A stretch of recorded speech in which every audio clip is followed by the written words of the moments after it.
Today, we're going to learn how to play Pit, a loud, fast-paced, and just wildly fun classic card game.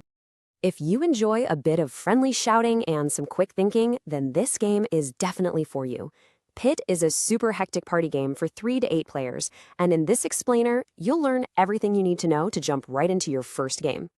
So what's the objective in Pit? Well, your goal is pretty simple. Be the first player to corner the market. And to do that, you need to collect all 9 cards of a single commodity, like wheat or corn. The moment you get a full set of 9, boom, you've successfully cornered the market for that round.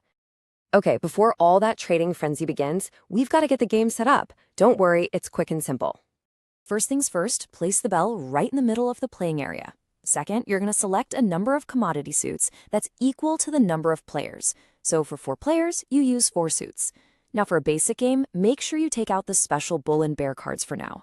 Third, the dealer shuffles and deals out 9 cards to each player.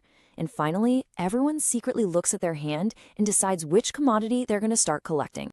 Once everyone is ready to go, the dealer rings that bell and announces, "The exchange is open." And trust me, this is where the fun really begins. Now this is absolutely crucial. There are no turns in Pit. Trading happens all at once, with everyone shouting to make deals at the exact same time. It's fast, it's loud, and it is delightfully chaotic. So, with all that noise, you might be wondering how you actually make a successful trade. Well, there are a few simple rules you need to follow. You can offer between 1 and 4 cards, but they all have to be from the same commodity. You'll shout out the number of cards you're trading, 3, 3, 3, and you keep going until you find another player who's also shouting 3.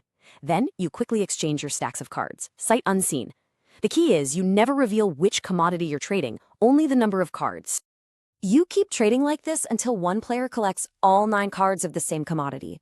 The moment you have that full set, you have to quickly grab that bell, ring it, and shout, "Corner on wheat," or whichever commodity you've collected. This immediately ends the round. Once a player has cornered the market, it's time to tally the points for that round and see who's one step closer to winning the whole game. The player who cornered the market scores points based on the value of their commodity. And as you can see from this chart, they aren't all equal. Wheat is the most valuable at 100 points, while flax is worth 50. And this is where the strategy comes in. Aiming for those high-value commodities is risky, but it can definitely help you win the game a lot faster. After scoring, all the cards are collected, shuffled, and dealt out for a new round. The game keeps going like this until one player's total score reaches 500 points. That player is the ultimate winner. So, once you've mastered the basics, you can add 2 special cards to the deck for a more advanced game: the bull and the bear. Let's see how they change things up. The bear is bad news. If another player rings the bell and you get caught holding this card, you lose 20 points for the round. So your top priority when you get the bear is to get rid of it in a trade as quickly and as quietly as you can. The bull, on the other hand, is your absolute best friend. It's a wild card. If you have the bull plus 8 commodity cards, you can ring the bell for a bull corner and score.